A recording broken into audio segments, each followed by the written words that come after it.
Hello, everybody. Welcome to another special edition of Change Chat. Just wanted to go live tonight for a little while just to check in with everybody, see how it's going. Sorry, I'm running a little bit behind. I ended up going back to use OBS in this particular instance. I am also testing out, and just let me know if everything's coming through okay. Testing out the new Elgato prompter that I recently purchased.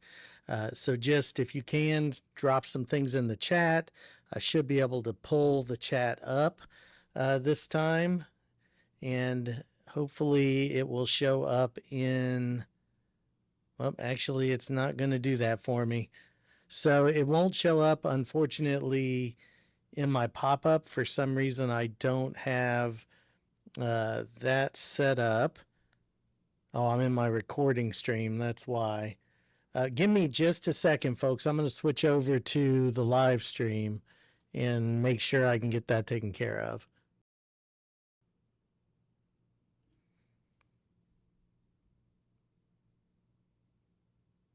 So now let me know if the sound is still coming through. Hey, Aaron, good to see you. Let me see if I can get this up. All right. It looks like I am getting the chat now. Please just let me know if that's still coming through on your end. Like I said, hello, Aaron. Good to see you, my friend. As always, anyone else who's in the chat, let me know. Feel free to drop in anytime. I'm able to see the chat here now since I have prompter, which is kind of cool, and I'll do a dedicated video on that. I'm not going to unbox it, obviously. That was something that everyone in the world has unboxed this thing by now. It's well over a year old, but I am going to kind of show it, probably show how it's configured, how you can use it. I'll probably start using it more for recordings as well, just because it really gives a nice interface. I speak a lot with bullet points. I don't really use scripts, although this does give me the ability to do that now if I want to. It also helps me maintain eye contact with the camera. But the main reason I wanted to go tonight and wanted to talk through some things is to talk about second brain systems. Hey, Sheen, good to see you. Let me see if I can get this pulled up here. All right, looks like we're popping that up. So hello to She Inc. All right. So I'm glad you two are here. I know that I mentioned you specifically in the Discord, and happy for anyone else to join as well. I think that it's something it's been on my mind for a while, talking about second brain systems. As a matter of fact, most of you know that I'm doing a course that kind of walks through basic organization and then moves into, by the time we get to the end of it, second brain systems. Idea being that there's a learning curve to doing these sorts of things, and there's kind of an on ramp to how we discuss those. And there's been a lot of conversation in the Rants About Tech Discord about what a second brain system is. Is it just writing? Is it just collecting information? You know, what defines that? And Tiago Forte has a very structured way of talking about that. Also, Nick Milo has done a lot of videos through what he calls linking your thinking on his channel, talks about Obsidian a lot, but really the tools aren't necessarily what I think make a second brain system. It's more of an approach and a philosophy, and the tools are kind of fungible in some ways. So it can be something like Notion, it can be something like Obsidian, it can be, quite frankly, housed on one full or one dedicated e-ink device, especially something like the Supernote that allows you to have linking capabilities. And so, as long as you can easily manipulate and get to your information, I think you can begin to build that second brain. Now, quite frankly, I'm not sure you can do it all on one device. I think it's a system, but you can begin it there. So, whether it's books, whether it's really any kind of a system that allows you to travel back and forth and take action on your notes or your archived materials. And Aaron, you raised a really good point in the Discord about, for you, that's writing, which is also for me. So writing is probably my main interface. It's where most of my ideas start, whether it's writing digitally in Obsidian and doing those connections, writing on the Supernote or another like e-ink device. All of that is kind of where it starts. And then as I build out, I get into spaces like Obsidian, or for some people, Notion, and I begin to collect and curate. And I mentioned this as one of my defining factors, which is this idea of curation. So it's not enough to have the information. It's not enough to just write it down. I'm not one of those people, but we all know the person who writes endless to-do lists, and those to-do lists then become just for making to-do lists, and they don't actually move back to that and get the things completed off of the to-do list. And I think that's what differentiates a little bit, at least in my thought, what the difference between a second brain system is and just writing things down or just cataloging. And it's the same as with the library world. And I kind of came out of that, worked with a lot of librarians. And there's a reason they're trained in information services and information literacy, is because it's not just about finding it. It's not just about gathering it. It's about what do you do with it once you have it. And then how do you go back to it? And then there's iteration, and there's reflection, and there's fine tuning. There's all of these things. And Shiying says, I wish we could do it on one device, but if you want to include media from different sources, that may not be possible. Absolutely. And I think that's why I went to this hybrid approach, and I went to this idea of Obsidian, because a lot of times people think it's just a database or it's just a collection, again, of things. And it's more than that. If you're talking about a second brain, you have to first talk about the human brain. And you have to talk about how our brains work. And our brains constantly are looking for relationships, constantly looking for connection, constantly looking for, how do I think about and make sense of the world? That's where I see that. And I think that, and Aaron says, I do it all on one device. Now I'm not sure if I'm doing a second brain. Well, again, you start with what's comfortable, Aaron, and it grows. And I think that's the thing. If this works for you, so great example, at least for me and my journey to this. And I've talked about this before a little bit. You know, when I was with the Associated Colleges of the Midwest, I worked with 14 different schools, 14 different campuses in 5 different states. And I was young enough at the time to where I did a lot of this in-house. You know, we talk about onboard storage, we talk about onboard AI, and basically the way my mind worked was kind of like an onboard storage.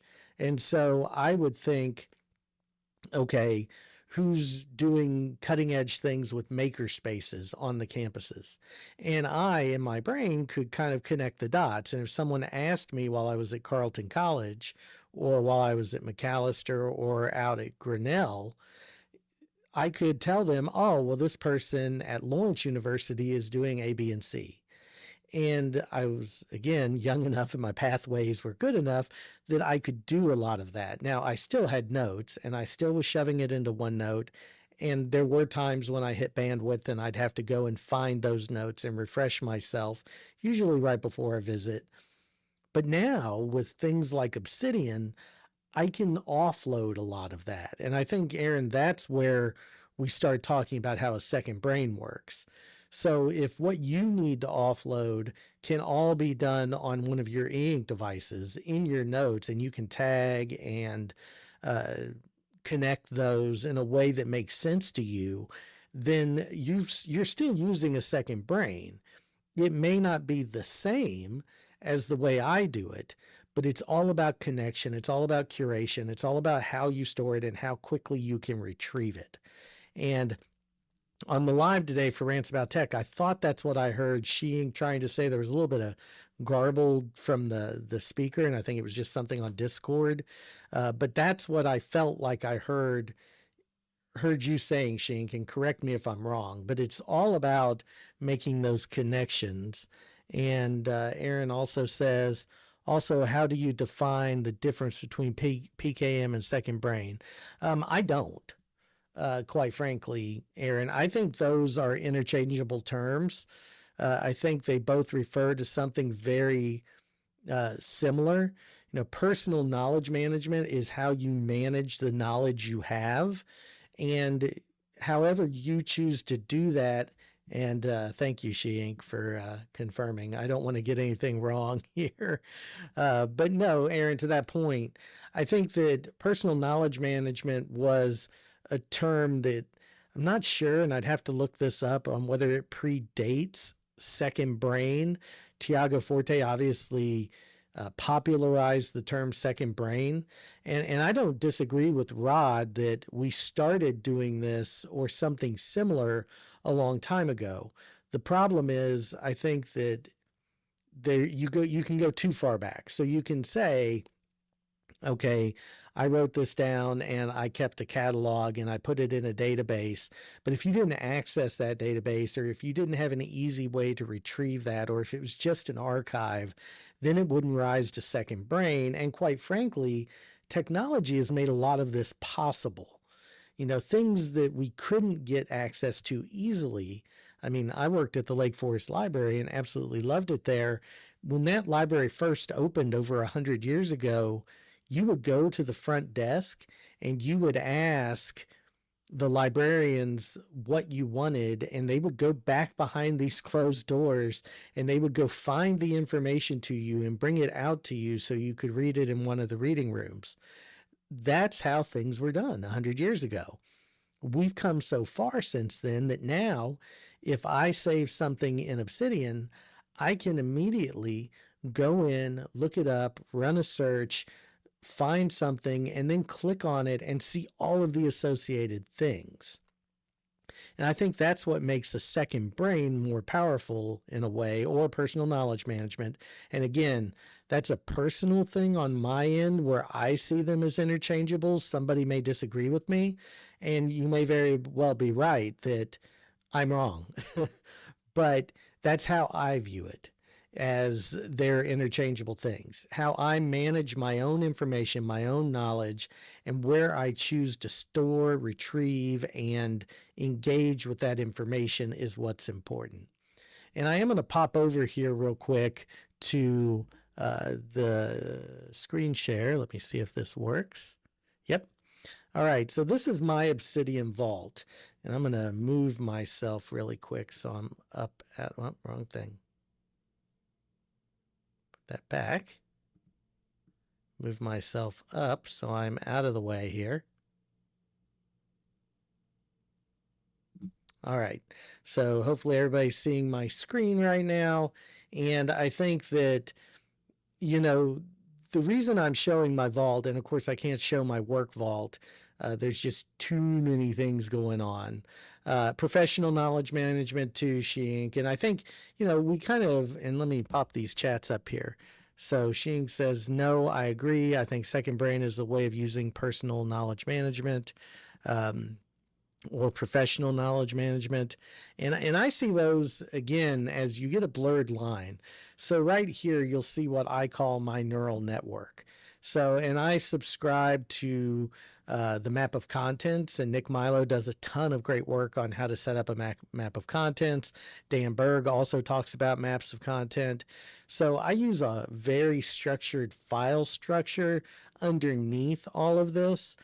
And I think that that's part of why it works so well for me, is because if I ever need to fall back, I can look back and find the information in an old school file structure way. Not all of it, because the connections I make are organic. So they're going in and between different things. But the base, the basic stuff, I can find most of it in my original notes, original files. And so then from there, if Obsidian was gone tomorrow, I would still have a bunch of this stuff. Now, some of the connections I'd have to reinstate, but I would still have, again, that basic knowledge. So here you see I've got all of these different, I've got these 3 basic maps of content. So if I go in, and as a matter of fact, let's just go into the personal maps of content.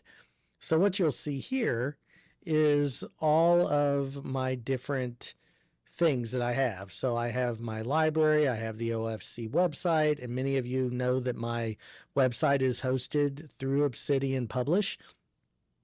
And again, here's the reason I structure this way.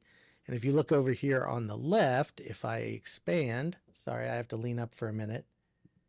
If I expand, you're going to see some of these same things. Home, blog.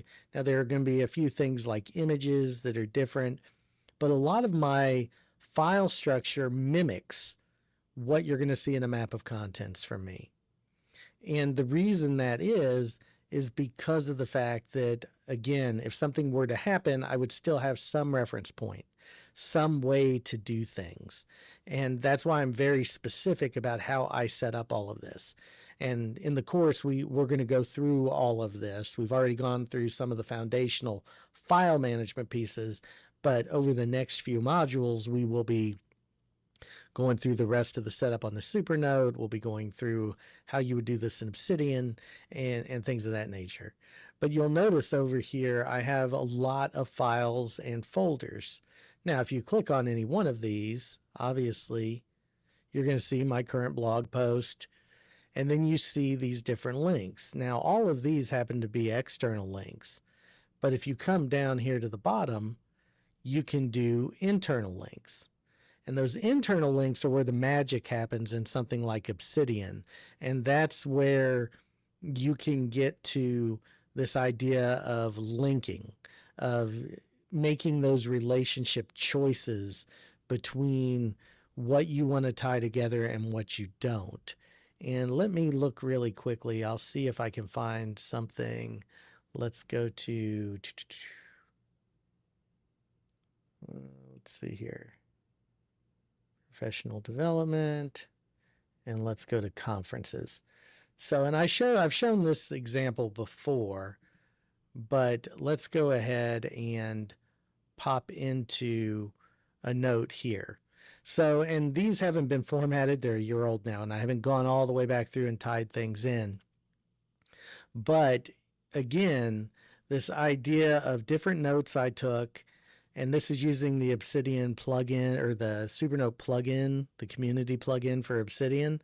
But I can tie all of this to other notes if I want to, and then I can go back and tie it to an individual, tie it to a person. And it's super easy to do that. Trying to think if there's one that I can show that maybe I've done a little bit more detail on. So, and please drop questions in the chat, drop comments. Let me know what you think about this. It's really important that, you know, I kind of hear what you've got going on. So here's one that I did a little bit of cleanup on, or that I did. Actually, no, that's not it. Sorry. Popping back here.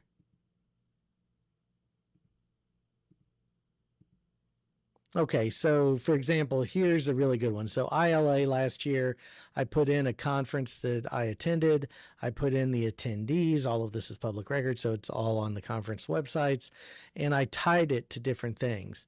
So I tied it to me. I tied it to the other presenters. And then whenever I go to look at this, like for example, if I want to type in my own contact information here, you'll see all of the other things that I am connected to.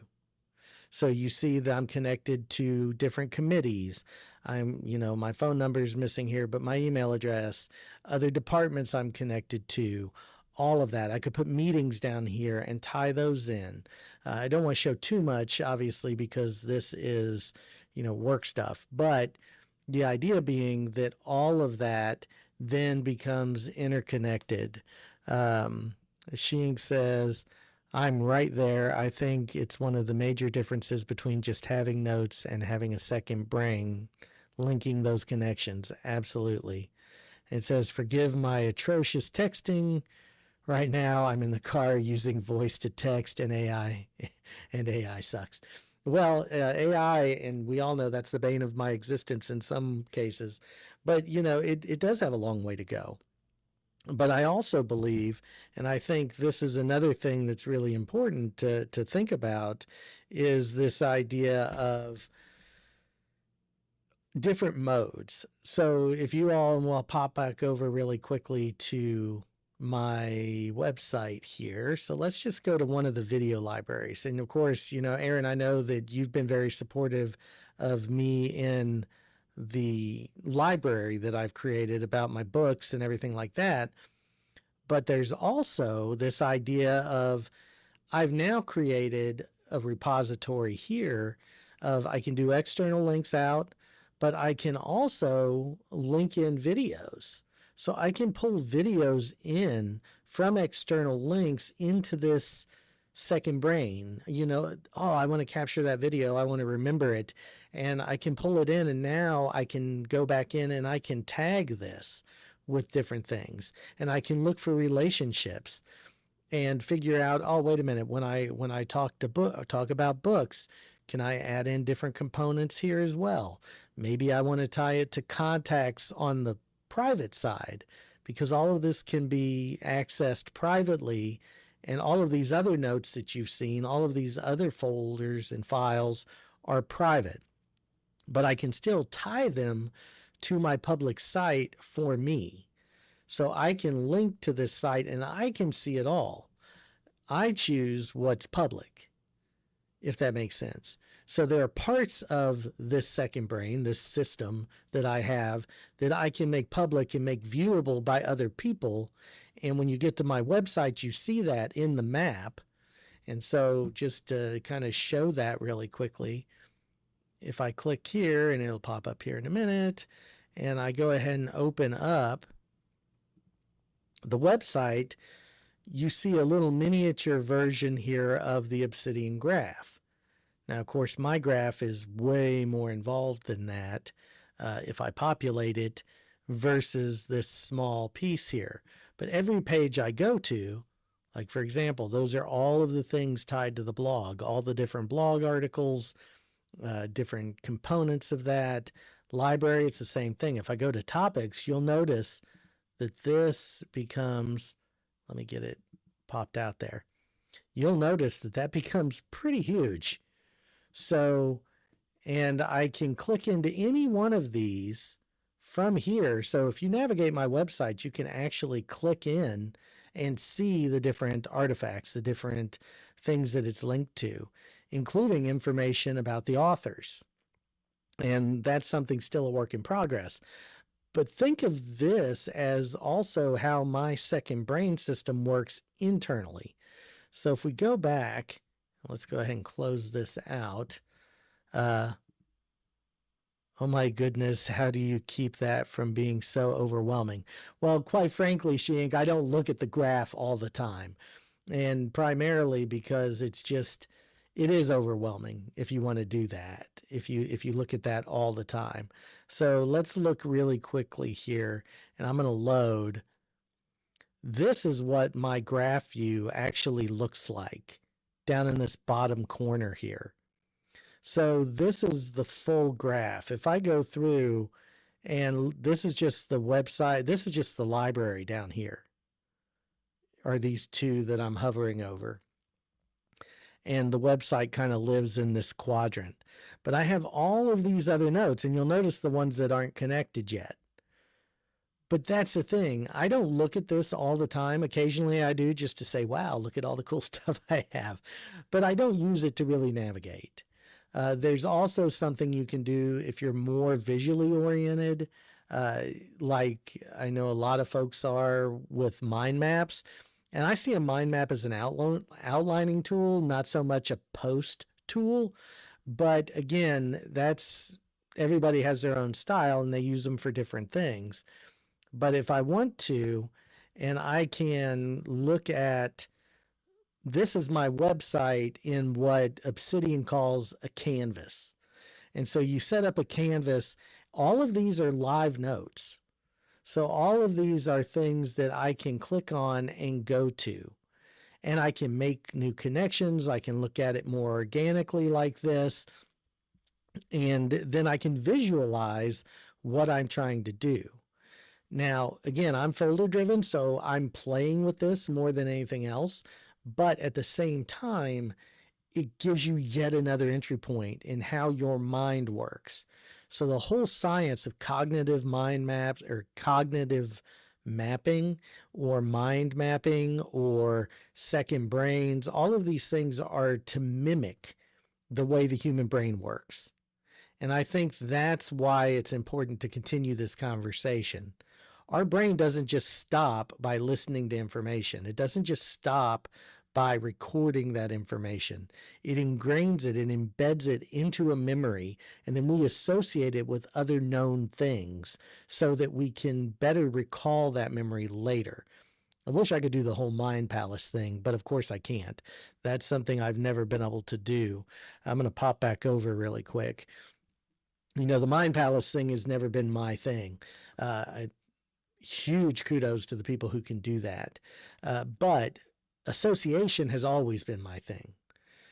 Growing up in customer service, I may not remember names, but I remember people. I remember faces. I remember stories. And I always tried to associate that with trying to remember things. And then eventually I do remember the names, or I can go back and find the names, or I can take a quick note and jot down a name. And that's how I learned to really cope and be able to do these things.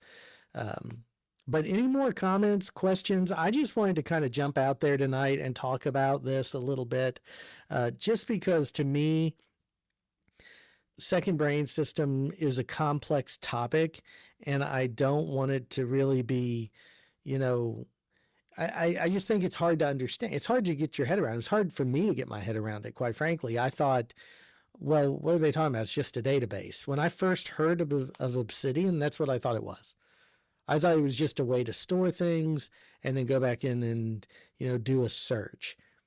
Then I stumbled across Nick Milo, and once I did, it was like, whoa, what is this thing? And I keep meaning to read Tiago Forte's book.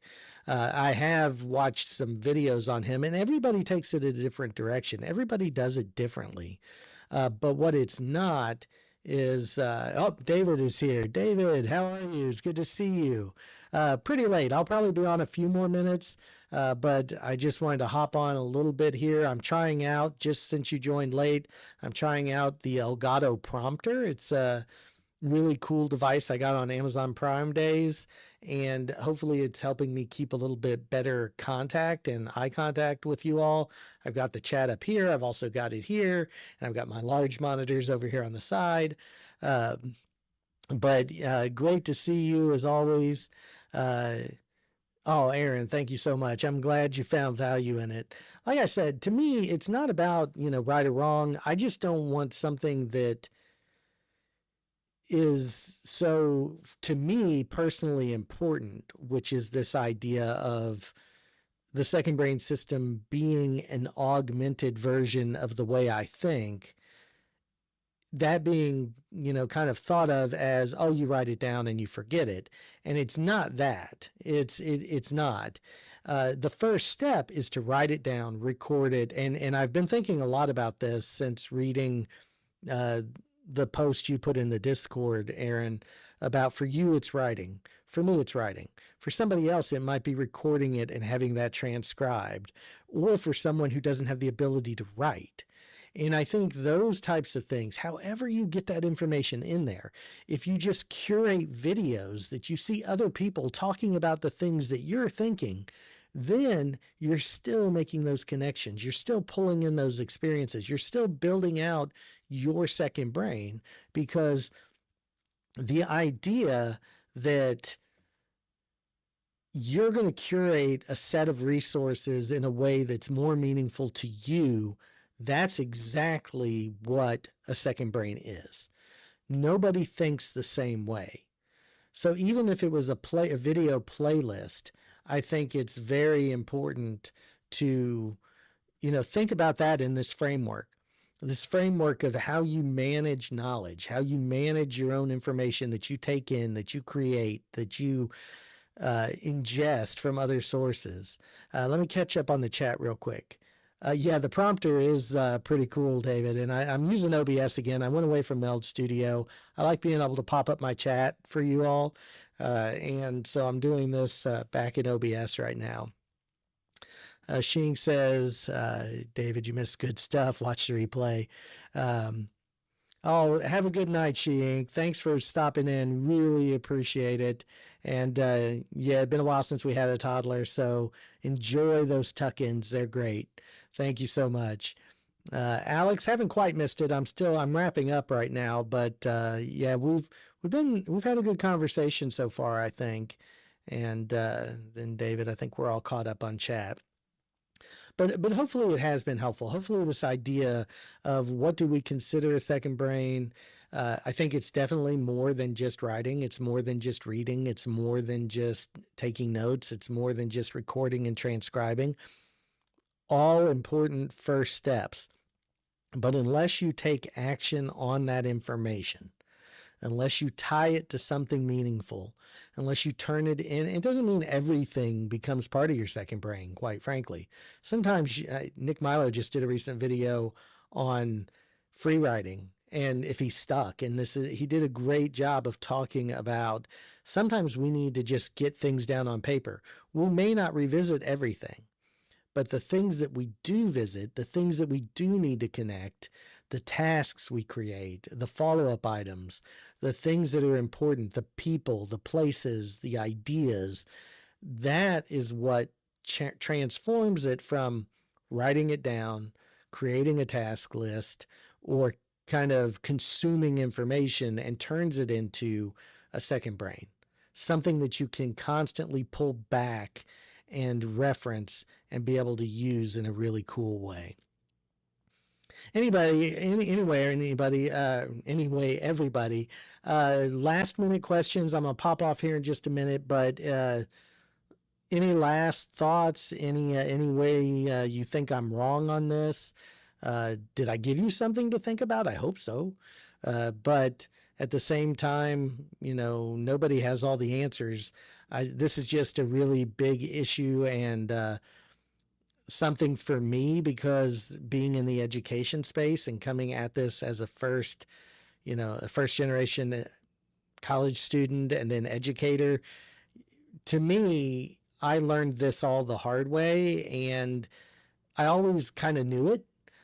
But now that there are terms and discussions and theories that help tie it all together for me, it makes it that much more important. Thank you, Aaron, very much for that. Appreciate it as always, my friend. You've been a staunch supporter, and hopefully you feel the same from me. I think the world of you, and I think the world of your work. You do some great stuff out there. Well, anyway, everybody, I think that's going to be it for me. Thanks for tuning in. Thanks for popping in on an impromptu live. If you missed the beginning, go ahead and jump in and watch the replay. I'll fill it out and do some more stuff down in the details and probably link a few things after it processes. But until next time, thank you all so much, and I will talk to you soon.